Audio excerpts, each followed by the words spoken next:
तो हेलो दोस्तों, इसके पहले हम लोगों ने इसी के ऊपर हमने क्वेश्चन किया था। इसका पार्ट 1 मैंने इसके पहले वाला लेक्चर अपलोड कर दिया, आप लोग वहाँ पर देख सकते हैं। आज इसी का हम दूसरा पार्ट करने वाले क्वेश्चन के रूप में, न्यूमेरिकल के रूप में। जो क्वेश्चन हमारे पास क्या कह रहा है किसी बिंदु P पर वैद्युत विभव दिया गया है और वो वैद्युत विभव इस प्रकार से दिया गया है V x y z। मतलब जो ये विद्युत विभव है ये तीनों पर डिपेंड कर रहा है, x y और z तीनों पर है। वो किस प्रकार डिपेंड कर रहा है वो बताया, 6x minus 8xy square minus 8y plus 6yz minus 4z square.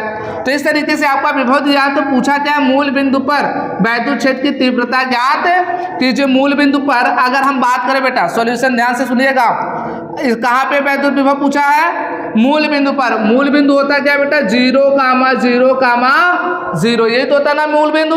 तो इस बिंदु पर आपको क्या निकालना है, वैद्युत क्षेत्र की तीव्रता ज्ञात करनी है। और आप लोगों ने वैद्युत क्षेत्र की तीव्रता E बराबर क्या पढ़ा है, minus del V upon del x i cap plus minus del V upon del y j cap plus minus del V upon del z के कैप। ये आपने फार्मूला पढ़ा है, इसको मान लेते हैं समीकरण नंबर 1। अब आपको अगर इलेक्ट्रिक फील्ड वेक्टर E का मान चाहिए बेटा, इसका मान चाहिए, और इसका मान हमें मिलेगा कहाँ से, इसका मान हमें मिलेगा x सापेक्ष v का अवकलन करेंगे तो लिखेंगे क्या, तब डेल वी बटे डेल एक्स बराबर कितना हो जाएगा, डेल वी कहाँ है बेटा, आप लिख लो 6x minus 8x y square minus 8y plus 6yz minus 4z square और डिवाइड बाई कितना हो जाएगा बेटा आपका डेल एक्स। क्लियर है बात यहाँ पे। तो अब यहाँ पे जहाँ जहाँ x होगा उसी का अवकलन करेंगे, जहाँ पे x नहीं होगा वो फिर क्या हो जाएगा, 0 हो जाएगा। तो देखो इसका अवकलन, इसका अवकलन और इसका अवकलन क्या हो जाएगा, 0 हो जाएगा। हो जाएगा कि नहीं हो जाएगा। अब इसका अवकलन करेंगे तो कितना हो जाएगा 6, क्योंकि x का अवकलन x हो जाएगा। इसमें देखो x है लेकिन इसमें कांस्टेंट क्या है 8y स्क्वायर, तो माइनस 8y स्क्वायर बाहर कर लेंगे और x का x सापेक्ष करेंगे तो 1 हो जाएगा, और 1 का गुणा इसमें करेंगे तो वही रहेगा। तो कितना हो जाएगा 6 माइनस 8y स्क्वायर। क्लियर है बात यहाँ पे।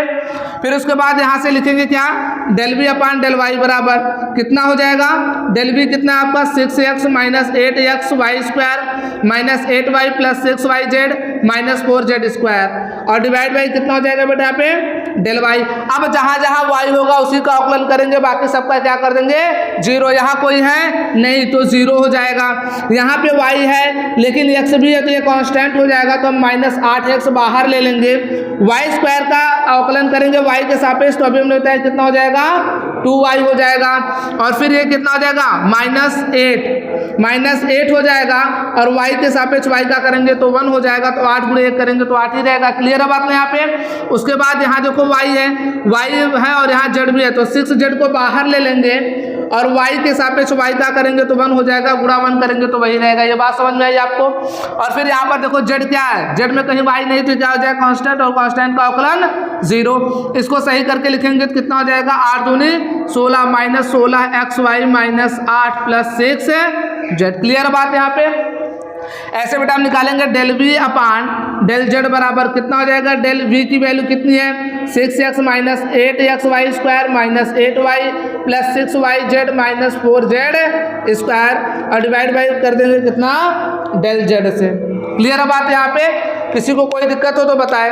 अब यहाँ पे क्या हो जाएगा, ये देखो z के सापेक्ष कर रहे हैं तो x y को क्या मानेंगे, कांस्टेंट मानेंगे। तो यहाँ कोई z है नहीं है तो इसका अवकलन क्या हो जाएगा 0। यहाँ कोई z है नहीं है तो इसका अवकलन भी 0, यहाँ भी 0। यहाँ पे करेंगे तो z है, और जैसे हम यहाँ पे करेंगे तो कितना हो जाएगा आप हमें बताइए, यहाँ पे कितना हो जाएगा z का करेंगे z हो जाएगा, 6y कांस्टेंट है तो पहले इसको लिख लेते हैं 6y कांस्टेंट को, z का z के सापेक्ष करेंगे 1 हो जाएगा, और 1 का गुणा इसमें करेंगे तो वही रहने वाला है। फिर लगाओ माइनस, यहाँ पे 4 कांस्टेंट 4 ऐसे लिख लो, z स्क्वायर का z सापेक्ष करेंगे तो कितना हो जाएगा 2z गुणे 2z, तो कितना हो जाएगा 6y माइनस 8z। क्लियर बात यहाँ पे, कोई दिक्कत वाली बात है। तो ये आपका हो गया यहाँ से। अब यहाँ पर हम क्या करते हैं, ये सारी वैल्यू उठाकर कहाँ पुट कर देते हैं, यहाँ पर समीकरण नंबर 1 में। तो चलिए इधर पुट कर देते हैं। तो देखिए क्या हो जाएगा, वेक्टर ई बराबर क्या हो जाएगा minus del V upon del x. तो माइनस ऐसे बाहर ले लेते हैं, और डेल वी बटे डेल एक्स का मान कितना आया है 6 माइनस 8y स्क्वायर इंटू हो जाएगा आपका क्या आई कैप। क्लियर बात। यहाँ पे देखो प्लस माइनस का गुणा क्या हो जाता है माइनस डेल वी बटे डेल वाई। तो डेल वी बटे डेल वाई का मान कितना आया है माइनस 16xy माइनस 8 और प्लस 6z कितना हो जाएगा प्लस 6z इंटू जे कैप। कितना हो जाएगा इंटू जे कैप। क्लियर है बात है यहाँ पे, समझ में आई बात कि नहीं। यहाँ पे उसके आगे बात करते हैं फिर क्या करेंगे डेल वी बटे डेल जेड का मान रखेंगे तो प्लस माइनस का भाग करेंगे तो क्या आ जाएगा माइनस, प्लस माइनस का गुणा माइनस डेल वी बटे डेल जेड का मान कितना है यहाँ देखो 6y माइनस 8z इंटू के कैप। ये बात समझ में आई कि नहीं आई, आ गई। मैंने सारी वैल्यू जो यहाँ पे निकाले तो उठाकर वहां पे रख दिया। अब वेक्टर ई बराबर क्या हो जाएगा, वेक्टर ई बराबर कहाँ पूछा है मूल बिंदु पर वैद्युत क्षेत्र की तीव्रता ज्ञात कीजिए। क्या ये मूल बिंदु पर है अभी नहीं है, ये कहाँ है एक्स वाई जेड पर है, एक्स वाई जेड पर है। अगर मूल बिंदु पर बेटा निकालना तो एक्स वाई जेड का मान 0 रखना पड़ेगा। तो जैसे यहाँ 0 रखोगे तो पूरा 0 हो जाएगा, क्या बचेगा 6 तो हो जाएगा माइनस 6i कैप। अब देखो यहाँ पर एक्स वाई रखोगे तो 0 हो जाएगा, ये एक्स बराबर या वाई बराबर 0 रखोगे तो क्या हो जाएगा 0, ये भी 0 तो बचेगा क्या माइनस 8 और माइनस पहले से है तो क्या हो जाएगा प्लस 8j कैप। क्लियर बात यहाँ पे। और ये देखो ये तो पूरा 0 हो जाएगा ना, क्योंकि यहाँ y रखोगे 0, यहाँ z बराबर 0 तो यहाँ 0 हो जाएगा, 0 का गुणा k में करोगे तो क्या हो जाएगा 0 हो जाएगा। बात समझ में आई कि नहीं। तो वेक्टर ई बराबर बेटा आपका कितना आ गया minus 6i cap plus 8j cap. तो ये आपका आ गया वेक्टर ई बराबर। और मॉड ऑफ ई अगर हम निकालेंगे तो कितना हो जाएगा अंडर रूट माइनस 6 का स्क्वायर प्लस 8 का स्क्वायर। तो माइनस 6 का स्क्वायर करो तो कितना हो जाएगा 36 और प्लस 8 का स्क्वायर करो तो कितना हो जाएगा 64। तो हो गया बेटा 64 बराबर कितना हो जाएगा अंडर रूट 100। तो यहाँ से मॉड ऑफ ई बराबर कितना आ जाएगा 100 का वर्गमूल ले लो तो कितना आ जाएगा 10 न्यूटन प्रति कूलाम। क्लियर है बात यहाँ पे कि नहीं। आई होप आपको ये बात समझ में आई होगी। ये हमने पहला पार्ट कर दिया। पहला पार्ट क्या था मूल बिंदु पर विद्युत क्षेत्र की तीव्रता ज्ञात कीजिए। तो विद्युत क्षेत्र की तीव्रता यही ज्ञात करनी थी, लेकिन हमने मॉड ऑफ ई निकाल लिया। क्या निकाल दिया मॉड ऑफ ई। क्यों, क्योंकि इसने बोला है कि मूल बिंदु पर स्थित 2 कूलाम, यदि मूल बिंदु पर हम 2 कूलाम का आवेश रख दे, कहाँ रख दे मूल बिंदु पर 2 कूलाम का आवेश रख दे तो उस पर लगने वाला बल कितना होगा आपको पता है। यदि किसी विद्युत क्षेत्र में कोई आवेश क्यों रखा जाए तो उस पर लगने वाला बल F बराबर क्या होता है Q इंटू ई होता है कि नहीं होता है। अगर ये होता है तो इसका मतलब हमें ई का मान चाहिए कि नहीं चाहिए, तो इस वजह से हमने क्या मान निकाला मॉड ऑफ ई भी निकाल दिया। तो इसका यहीं से हम दूसरा क्वेश्चन भी कर दे रहे हैं क्या कि मूल बिंदु पर स्थित 2 कूलाम बिंदु आवेश पर लगने वाले बल की गणना कीजिए। अब देखो अगर मूल बिंदु पर रखा है 2 कूलाम का आवेश और उस पर लगने वाले बल की गणना करनी है तो उस मूल बिंदु पर क्या होना चाहिए हमें विद्युत क्षेत्र भी पता होना चाहिए।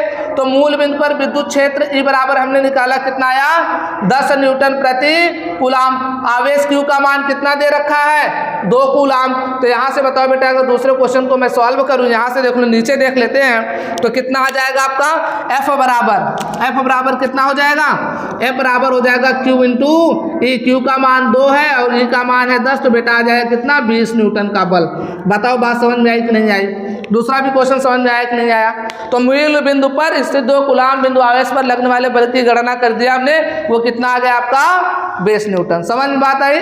अगर नहीं आई हो तो आप बताइए, आपको फिर से समझा दिया जाए। क्लियर बात यहाँ पे। तो इस तरीके से इस क्वेश्चन का आंसर था। आई होप आप लोगों ने नोट कर लिया होगा। चलिए बढ़ते हैं अगले क्वेश्चन की तरफ और देखते हैं ये क्वेश्चन क्या कर रहा है। ये क्वेश्चन थोड़ा सा अच्छा भी है। कह रहा है किसी बिंदु एक्स वाई जेड पर वैद्युत क्षेत्र ई बराबर ए upon x cube i cap है। तो कह रहा है ज्ञात कीजिए ए का एसआई मात्रक क्या है। दूसरा क्वेश्चन बोला है कि किसी बिंदु एक्स वाई जेड पर वैद्युत विभव का मान क्या होगा जबकि अनंत पर वैद्युत विभव 0 माना जाए। तो चलिए पहले सबसे पहले करते हो क्वेश्चन नंबर 1 इसका जो कह रहा है। तो उसको करने के लिए सबसे पहले लिखेंगे गिवन दैट। क्या लिखेंगे गिवन दैट। तो गिवन दैट में क्या दे रखा है इस बात को आप समझिएगा।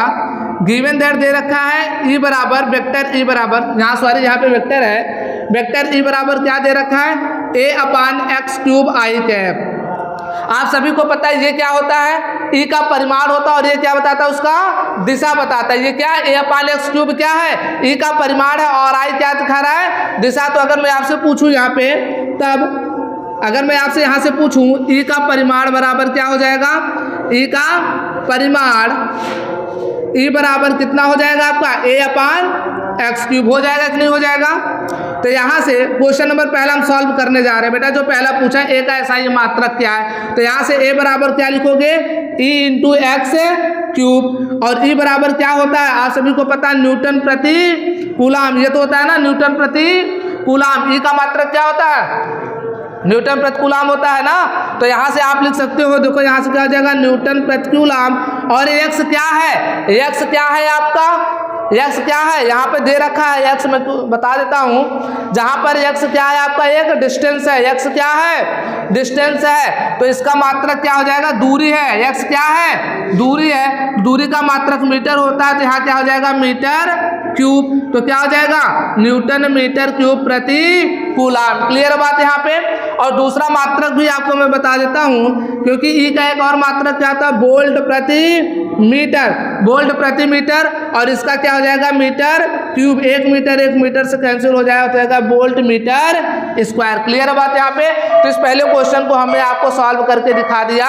तो हमें जो पूछा था ए का एसआई मात्रक क्या है, तो ए का एसआई मात्रक बेटा कितना आ गया, एक आ गया आपका वोल्ट मीटर स्क्वायर, एक आपका आएगा न्यूटन मीटर क्यूब प्रति कूलाम। क्लियर है बात यहाँ पे। किसी को कोई दिक्कत हो तो बताएं। इसके बाद अब सेकंड क्वेश्चन हम लोग करते हैं। सेकंड क्वेश्चन क्या कह रहा है, सेकंड क्वेश्चन कह रहा है किसी बिंदु एक्स वाई जेड पर विभव का मान ज्ञात कीजिए, क्या होगा जबकि अनंत पर वैद्युत विभव शून्य माना जाए। इसका मतलब क्या, इसने एक बिंदु विभव माना अनंत माना, दूसरा बिंदु क्या माना है एक्स वाई जेड, यही तो माना है ना। कह रहा है किसी बिंदु एक्स वाई जेड पर, इसका मतलब अनंत से कोई आवेश लाया जाए कहां पर, एक्स वाई जेड के बिंदु पर लाया जाए, तो विद्युत विभव का मान क्या होगा। इसके लिए मैंने आपको बताया है v बराबर डेल्टा v बराबर आप लोगों को पढ़ाया integration of r1 to r2 vector e dot dr vector, पढ़ाया था कि नहीं पढ़ाया था, कोई दिक्कत है यहाँ पे। तो ये फार्मूला यहाँ लगेगा, वो भी माइनस के साथ बताया था, याद है ना। तो यहाँ से देखो क्या हो जाएगा डेल्टा v बराबर माइनस r1 कहाँ है अनंत से, कहाँ से अनंत से, इनफाइनाइट से कहाँ ला रहे हो एक्स वाई जेड पर, तो x comma y comma z. Vector E का मान कितना बेटा, वेक्टर ई का मान है A upon x cube i cap और इंटू डी आर वेक्टर। मैंने कल की क्लास में, याद करो कल की क्लास में डी आर वेक्टर लिखना सिखाया था कि नहीं सिखाया था, कैसे लिखा जाता है डी आर वेक्टर, मैंने बताया था D x i cap plus D Y j cap plus D Z के कैप, सिखाया था कि नहीं सिखाया था इस बात को। तो जो लोग हमारा वीडियो नहीं देखे इसके पहले जाकर वो वीडियो देखेंगे, जिस पर मैंने क्या रिलेशन बताया था, कब, जब नॉन यूनिफॉर्म इलेक्ट्रिक फील्ड हो, उस केस में इलेक्ट्रिक फील्ड और पोटेंशियल के बीच में मैंने एक रिलेशन का लेक्चर अपलोड किया, उसको पहले आप देख लीजिएगा, देखेंगे तो ये चीज़ आपको कहानी वहाँ से क्लियर हो जाएगी। क्लियर है बात यहाँ पे। अब हमने सीखा ये भी है कि जब हम कभी डॉट प्रोडक्ट करते हैं, क्या करते हैं डॉट प्रोडक्ट करते हैं, तो किसका किसके साथ करते हैं, आई का आई के साथ, जे का जे के साथ, के का के साथ, परंतु इसमें देखो केवल आई का ही है, वाई जे नहीं है, तो उसका क्या हो जाएगा जीरो हो जाएगा। तो ए का ए के साथ करोगे तो क्या हो जाएगा, आई से आई करोगे तो 1 हो जाएगा, तो बचेगा क्या, क्या बचेगा आपका A upon x cube into d x, यही बचेगा ना, बाकी सब क्या हो जाएगा जीरो हो जाएगा। इसका जैसे जे के साथ करोगे जीरो, इसका जैसे के साथ करोगे वो भी जीरो। क्लियर है बात यहाँ पे। अब यहाँ से बताओ डेल्टा वी बराबर कितना आ जाएगा माइनस, देखो ए तो कांस्टेंट है, इसे बाहर ले लो, तो हमने ए को क्या कर दिया बाहर ले लिया, तो हो जाएगा माइनस ए, कहाँ से इनफाइनाइट से बेटा x comma y comma Z तक, तो क्या बचा 1 अपान एक्स क्यूब डी एक्स, यही तो बचा ना। अगर इस एक्स क्यूब को मैं ऊपर ले जाऊँ तो क्या हो जाएगा, इसी एक्स क्यूब को मैं ऊपर ले जा रहा हूँ तो हो जाएगा एक्स की पावर -3 डी एक्स, और इसका इंटीग्रेशन करना आपको सिखाया गया कि नहीं, तो क्या हो जाएगा यहाँ से देखो डेल्टा वी बराबर हो जाएगा माइनस ए, जब इसका इंटीग्रेशन करेंगे क्या हो जाएगा एक्स की पावर -3 + 1 अपान -3 + 1, और लिमिट लगा दो कहाँ इनफाइनाइट से x comma y comma Z तक। क्लियर बात आपको यहाँ पे। अब देखिए यहाँ पर यहीं पे मैं सॉल्व कर दे रहा हूँ, देखिएगा जरा ध्यान से। यहाँ पे डेल्टा वी बराबर कितना हो जाएगा आपका माइनस ए, यहाँ वैल्यू कितनी बचेगी एक्स की पावर -3 में से +1 जाएगा तो कितना बचेगा -2, और -3 में से +1 जाएगा तो -2, लिमिट लगा दो इन्फिनिटी से कहाँ तक x comma y comma Z तक। अभी देखो -2 इससे माइनस को क्या कर देगा, प्लस कर देगा ना, माइनस माइनस, तो प्लस a बटे